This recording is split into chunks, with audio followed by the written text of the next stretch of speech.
Canta el río entre montañas, su voz es el testigo de historias que en La Plata florecen al abrigo. Gente humilde que camina, sueños van sembrando, el folclor de nuestra tierra nunca está callando. En sus calles vive el alma de un pueblo que resiste. Sus ancestros son el eco que en la brisa persiste. Los abuelos cuentan cuentos de luchas y amores. En sus manos se dibujan las raíces y valores.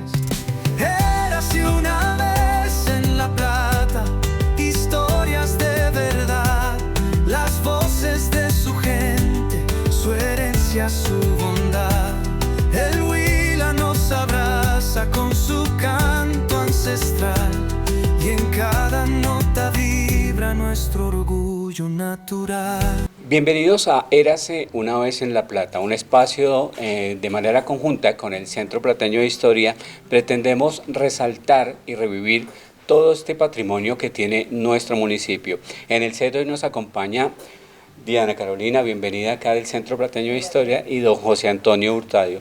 Diana, dale las palabras de bienvenida a nuestro público. Muy buenos días, muchísimas gracias Luis por invitarme a este programa que tiene como objetivo principal recuperar la memoria histórica a partir de relatos orales y de experiencias de vida de algunas personas que con su trascender pues han aportado a la cultura, al folclore, a las tradiciones y a nuestra historia. Y pues hoy nos encontramos con don Antonio Hurtado, quien nos va a contar parte de su vida y parte de lo que ha hecho en su carrera profesional y que ha aportado a la historia del municipio de La Plata. Don José Antonio, bienvenido a este programa. Usted es un aficionado a la historia. Es fascinante ver cómo un momento de diálogo se pueden pasar horas. Bienvenido a este espacio, Érase una vez en La Plata. Muchas gracias, muy amable. Yo admiro esto en usted y en Carolina. Usted no es plateño, ni huilense, no de Boyacá. Carolina, ¿sí es de La Plata? Sí. Bueno, Carolina sí es de La Plata, no sé, pero a los plateños no nos ha dado por aquellos aspectos culturales, y la historia es la que no deja olvidar el pasado siempre y cuando se guste de ella, ¿no? Porque a algunos no nos gusta o no les gusta recordar el pasado. A mí me gusta recordar el pasado, cómo nací o dónde me crié, que casi me crié en la finca, aquí a unos cuantos kilómetros, que llamaba en este momento la vereda del Carmelo. Allá, pues a partir como de los 6, 7 años me llevaba a mi papá, que producía panela y azúcar negro, ¿ya? Y prácticamente me pusieron a la escuela un poco tarde por estar trabajando en la finca, arriando animales para que le dieran vuelta al trapiche.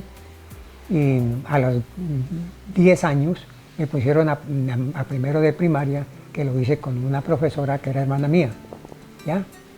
El asunto del estudio, pues aquí en La Plata terminé la primaria y hice 2 cursos del bachillerato en el Colegio San Sebastián, y luego fui a Garzón, donde en 1965 ya habían 2 colegios completos con el bachillerato, que eran Neiva y Garzón. Los demás eran colegios como aquí en La Plata de primero o segundo bachillerato, y no había más. Entonces tuve que irme a Garzón, donde unos parientes.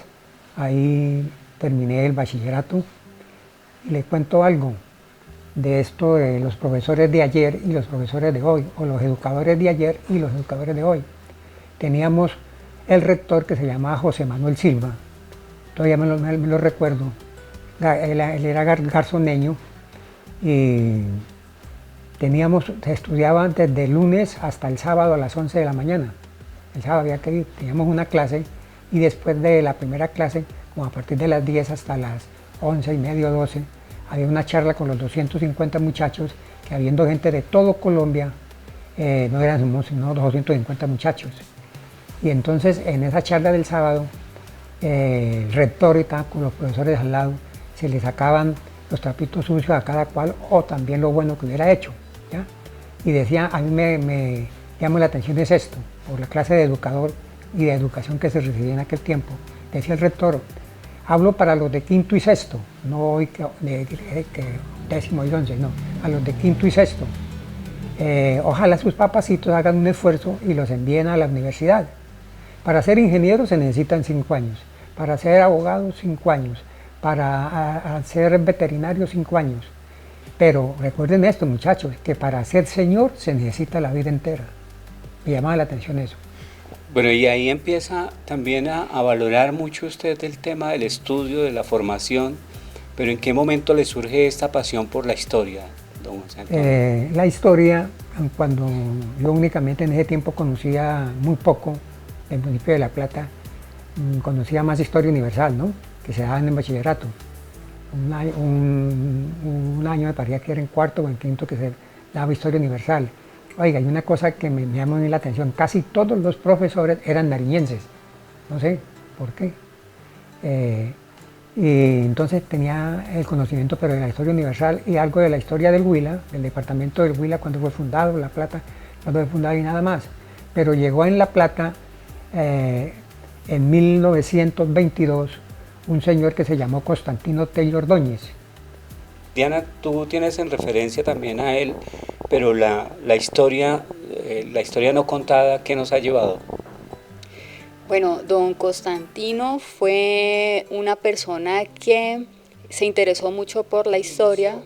Inició el Centro Plateño de Historia. Y además pues fue el que empezó a recoger todas las referentes bibliográficos y a partir de ahí decidieron con otros compañeros, otros amigos, en fundar el Centro Plateño de Historia, que pues está don Antonio, la profesora Mira Molina, el señor Constantino Tello. Y de aquí viene ya, don José Antonio, es que usted viene y cuéntenos un poquito, usted que vivió toda esa parte, ¿cómo fue la llegada de don Constantino Tello? No, la llegada de Constantino Tello incluso vivió económicamente un poco mal, ya, porque vivía acá abajo, en la carrera tercera entre calle sexta y séptima. Allí vivió toda la casita de él, y no sé por qué no han cambiado la casita. O sea, todavía la encontramos, la misma la vivienda. casita todavía la encontramos allá donde vivía primero. Y era aficionado, o su trabajo era carpintero ebanista, ¿ya?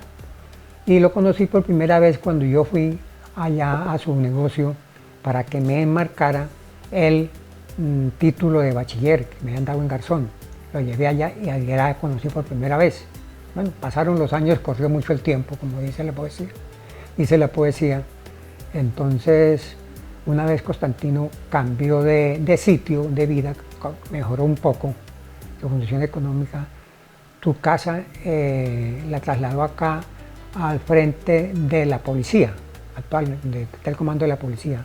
Ahí esa casita, o esa casa, una casa buena, ya bien hecha, y me la han hecho un poco reparos.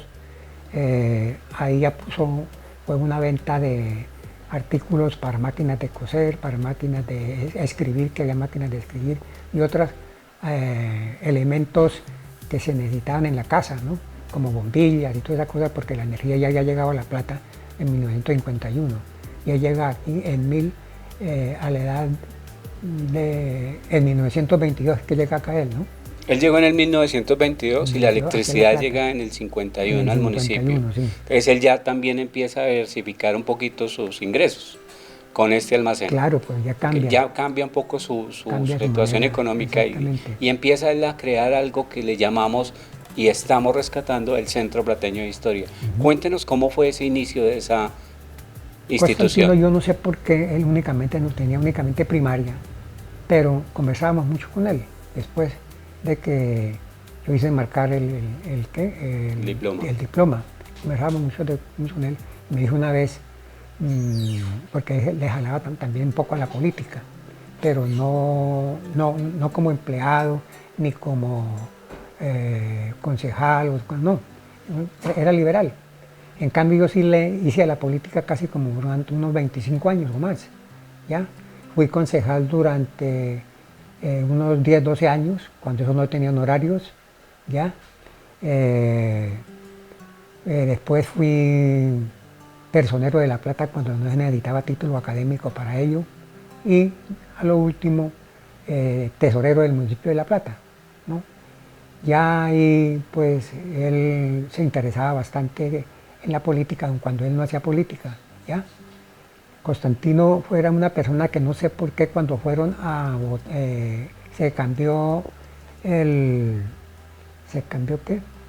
Se le hizo una remodelación a la casa de la alcaldía municipal, fueron a votar todos esos manuscritos que habían acabar con el archivo de cierta manera, y ahí es cuando entonces él coge el archivo, se lo pide al alcalde, y ahí documentos. Cuando la letra es difícil de entenderla, ¿no? Porque antes hablaban letra pegada, ¿no? Era letra manuscrita y no había máquinas de escribir. Entonces al ver eso, en lo que había investigado, dijo, Antonio, hagamos una cosa, ¿por qué no fundamos una institución histórica que el título lo podemos poner después? Y dije, ¿y cómo? ¿Usted ha conversado con alguien? Y dijo, no, pero después fue él el que invitó a un señor que todavía vive, casi tiene mi misma edad, se llama Jesús Perdomo, que es el dueño de la Casa del Estudiante. Él fue uno de los miembros primeros del Centro Plateño de Historia, que sí se le puso, Centro Plateño de Historia. A Mira Molina, que todavía vive, una gordita, vive todavía. Vicente Neira, un señor, no me recuerdo, me parece que fue director de la cárcel acá en la casa, y un médico, Braulio Ramírez, y mi persona, fuéramos 5. Apenas los 5 convocados, y arranca toda esta aventura de recopilar y recoger la historia. También hay que mencionar que cuando doña Olga Tello nos comentaba, ella ya falleció, ella era la hija de don Constantino Tello, nos comentaba que cuando ellos iniciaron con el Centro de Historia, a ellos les cedieron un local y pues también le dieron una mesa y unas sillas donde realizar las sesiones. Como les dieron también la oportunidad de crear una biblioteca que se llama la Biblioteca Fray Antonio Gómez Polanco, que nosotros estamos también en un proceso de recuperación, y esa biblioteca, pues ella nos contaba que tenía un inventario que también se perdió dentro de las cosas que no se pudieron guardar dentro del archivo histórico, porque el archivo de La Plata pues tiene los documentos que manejaba don Constantino, ya están guardados y pues son una fuente de conocimiento para nosotros. Don Constantino pues escribió, lástima, él falleció en 1994, pero en 1998 se publicó un libro que fue Cronología de la ciudad de San Sebastián de La Plata, y este libro, digámoslo así, fue un estudio empírico que él realizó acerca de la historia del municipio de La Plata desde el momento de la fundación. Casi son fechas todos. Y todos son fechas. El libro se compone, como es cronología, pues se divide por meses, y cada mes está referenciado por una fecha, con el día y el mes y el año.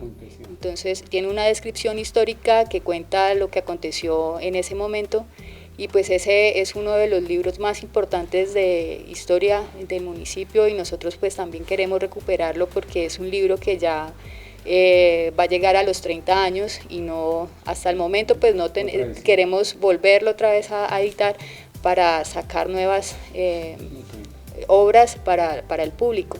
Entonces recuperar esa historia es muy importante y es fuente de conocimiento para todos. Bueno, qué tan importante es que tengamos aquí a estos grandes invitados. Nosotros hacemos una breve pausa y ya regresamos aquí a Érase una vez en La Plata. Érase una vez en La Plata, historias de verdad, las voces de su gente, su herencia.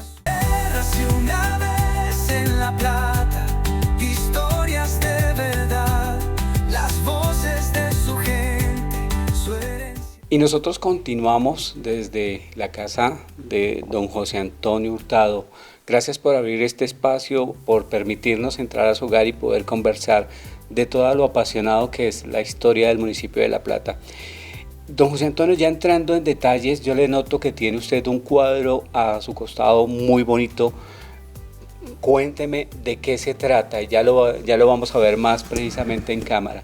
Dice: auto sobre la fundación de la ciudad de La Plata en 1651, ¿no? Y acabamos de celebrar el cumpleaños, ¿no? Sí. Ese auto, coméntenos un poquito sobre ese tema y permítame, yo lo sostengo un momento. Coméntenos de qué se trata. Este es auto de fundación del escrito, muy antiguo porque es de 1651, escrito por el escribano de gobernación cuando Diego Yospini Maldonado viene aquí a La Plata a darle la fecha de fundación a lo que se llamaba el pueblito de La Plata. Este es el escribano de gobernación. Es bastante largo lo que se hizo ese día, entre otras cosas, porque era difícil el camino a Neiva, ¿no? Era a caballo, ¿ya? Por esta parte del camino de Guanacas era a caballo.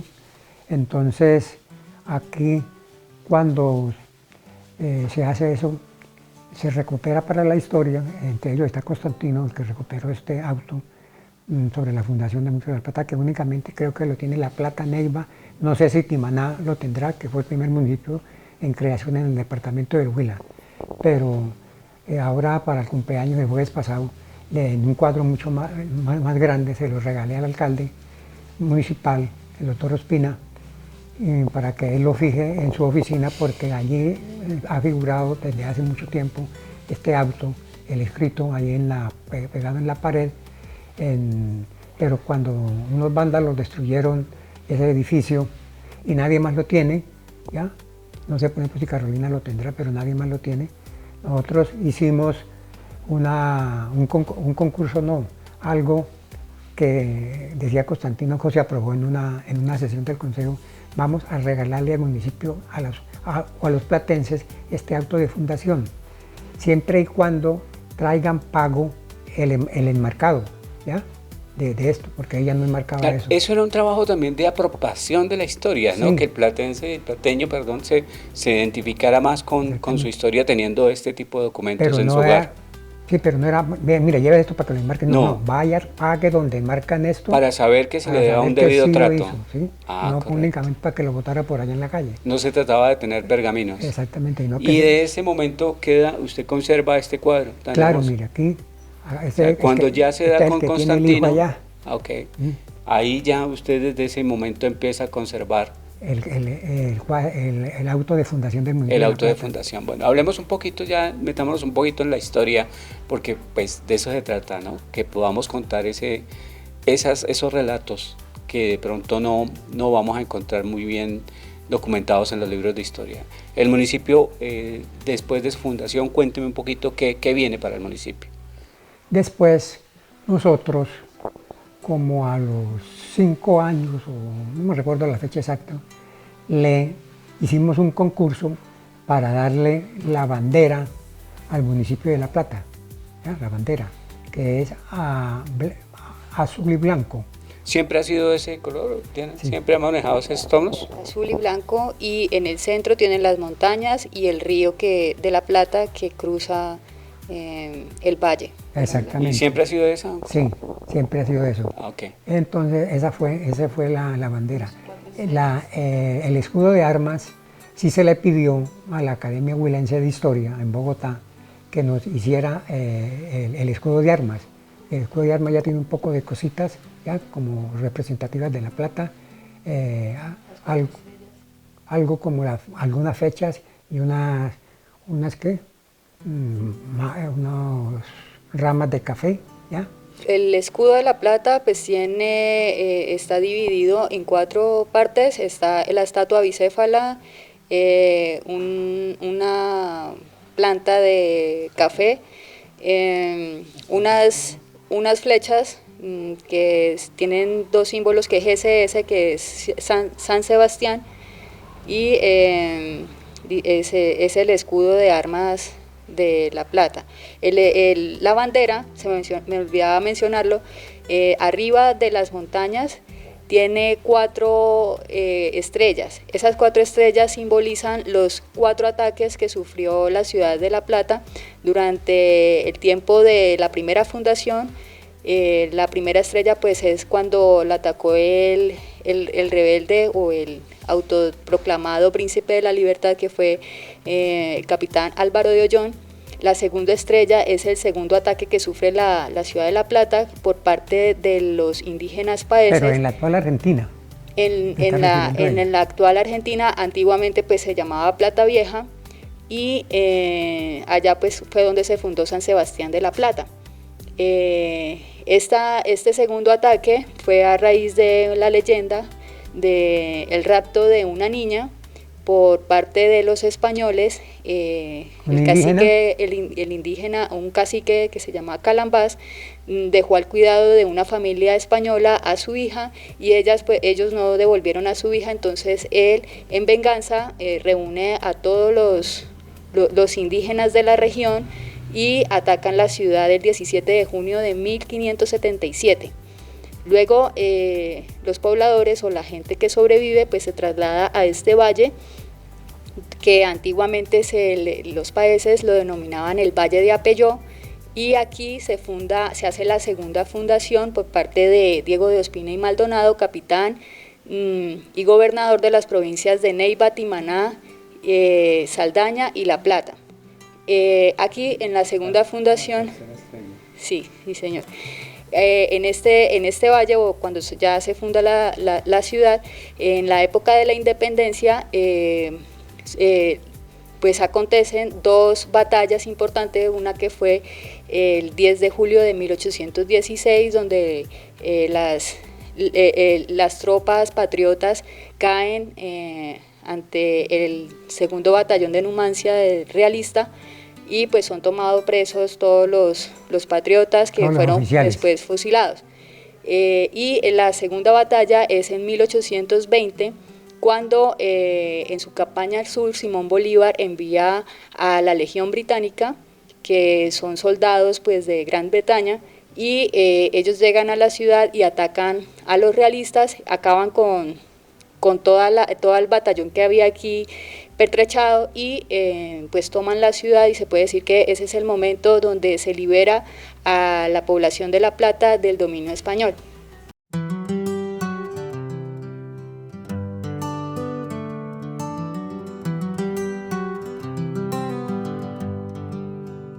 Canta el río entre montañas, su voz es el testigo de historias que en La Plata florecen al abrigo. Gente humilde que camina, sueños van sembrando, el folclor de nuestra tierra nunca está callando. En sus calles vive el alma de un pueblo que resiste, sus ancestros son el eco que en la brisa persiste. Los abuelos cuentan cuentos de luchas y amores, en sus manos se dibujan las raíces y valores. Érase una vez en La Plata historias de verdad, las voces de su gente, su herencia, su bondad. El huila nos abraza con su canto ancestral, y en cada nota vibra nuestro orgullo natural.